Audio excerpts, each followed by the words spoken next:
Hi, my friend. Today we're talking about 5 mistakes that new course creators make. And if we haven't met before, I'm Brandy and I help entrepreneurs grow their audience with YouTube and make money and impact with digital courses. And I hope this video sound is okay. I brought my microphone, this lapel mic. I've got this nice lapel mic here, but I just got a new iPhone and I went from basically the very old iPhone SE, which is basically like an iPhone 6, and I upgraded to an iPhone 12. And so it no longer has this headphone jack.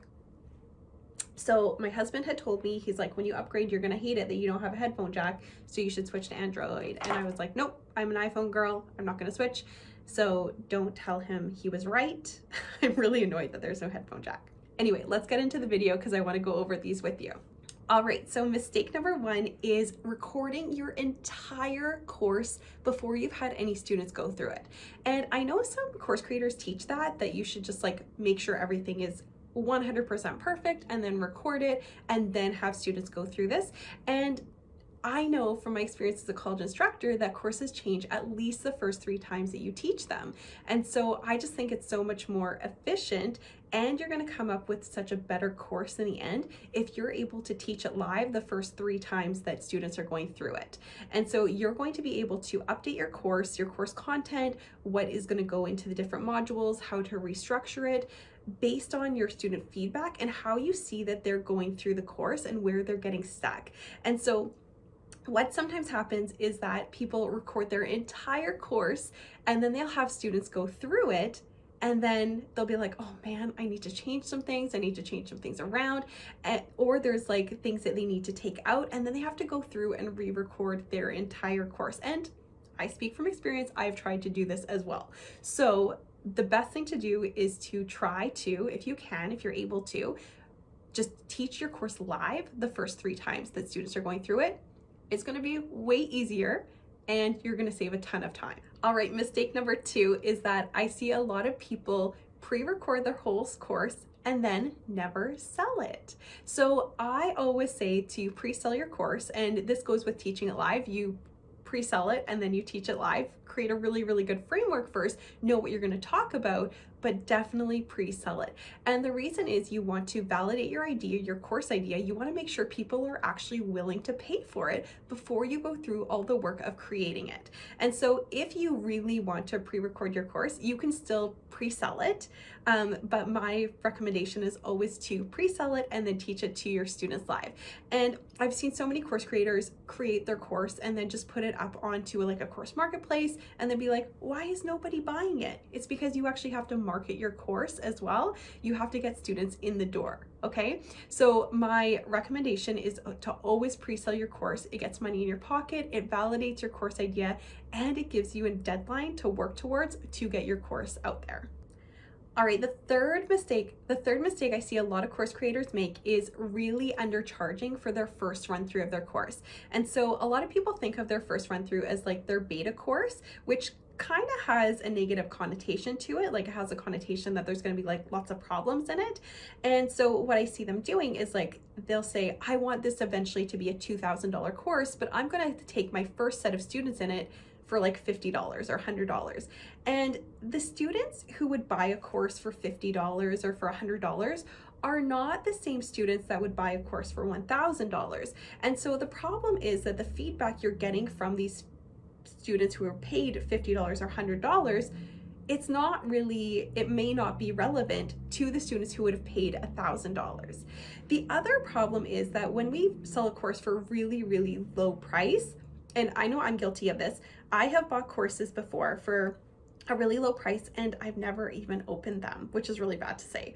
But because they were such a low price, it wasn't a big investment for me.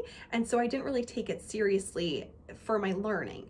Whereas if I buy like $1,000 or $2,000 course, I definitely get myself in there, I do all the work, and I make sure I take action. And so if you actually charge more for your course, which this sounds crazy, if you charge more for your course, people equate value, like what's in it, the content that's in it, with the price. So you are actually going to have more students going through your course. If you charge a higher amount, you're going to get better testimonials because those students will have taken action and actually done the work to get the result that you're promising in your course. All right, leave me a comment below if that doesn't make sense or if you want more of an explanation on that. And just so you guys know, I'm an accountant, that's my background. So I think a lot about pricing and pricing psychology and how to set the prices of our courses. All right, but let me know if you guys want more information about that, and I can always do more videos on pricing and courses. All right, mistake number 4 is going to be hosting a webinar for your first ever course. Okay, so think about how much, like, creating a course is a big project. Let's not kid ourselves, right? It is a big project. And so when you are doing your course, that's already a big project. That's a lot of pressure to put on yourself. And then to do a webinar on top of that, that's cuckoo bananas. Number 1, courses and webinars do not need to go together. I don't know why everyone thinks that to have an online course, you have to have a webinar. Those two things are separate. The course is how you're teaching your students, whereas the webinar is how you're selling it. Those two things are completely separate. So you can have a course and you can sell it one-on-one, which is what I recommend for first-time course creators. You could do a challenge, you could do a webinar, you could just have a sales page on your website. It could be that simple, okay? The reason that I say don't have a webinar is because generally speaking, webinars only convert at like 2 or 3% is the average. And so think about how many students you would have to get enrolled in your webinar in order to get like 2 or 3 sales. You would have to get 100 people. You would have to get 100 people watching your webinar in order to get 2 or 3 sales. Okay, so for me, when course creators are just starting out, it's so much more effective to just get on the phone with people or get on Zoom with people and explain what your course is about and say, this solves all your problems. Would you like to enroll in it? And these can be called sales calls. I like to call them perfect fit calls because I like to make sure that my customers, my students, are the perfect fit for my course, because I don't want people enrolling in the course who the course is not for. All right. And so when you're doing sales calls or perfect fit calls, your conversion is more up around the 50% mark instead of the 2% or 3% as with a webinar.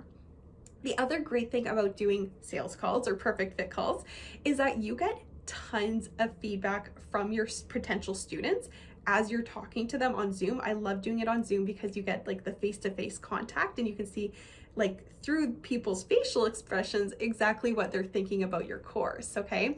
And so you get tons of feedback. You can refine your offer before you go through and do a webinar, all right? So when you're first starting out, don't stress yourself with a webinar. Just go through, do perfect fit calls, refine your offer as you're going through them, and then later on decide if you want to do a webinar. And you never have to do a webinar if you don't want to, but if you choose to, you can do that later. All right, and number 5, which is kind of related to a couple of the ones we've already talked about, but number 5 is really not marketing your course. And so I've seen a lot of course creators who have messaged me because I talk about course creation all the time. People message me and they say like, I've created this course. I put it up on like a platform like mastermind.com or Udemy or something similar to that. And they're like, but nobody's buying it.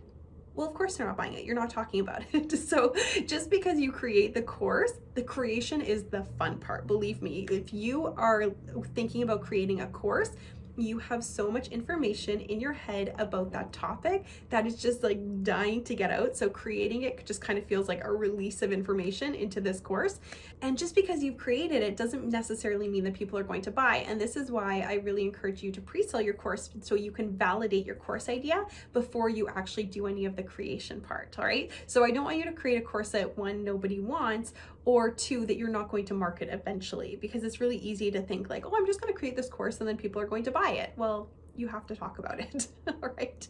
So you probably already have people in your circle who would want to buy it, but you just have to find those people and get those students in the door. And if we think about a basic marketing funnel, you basically need to, 1, get traffic.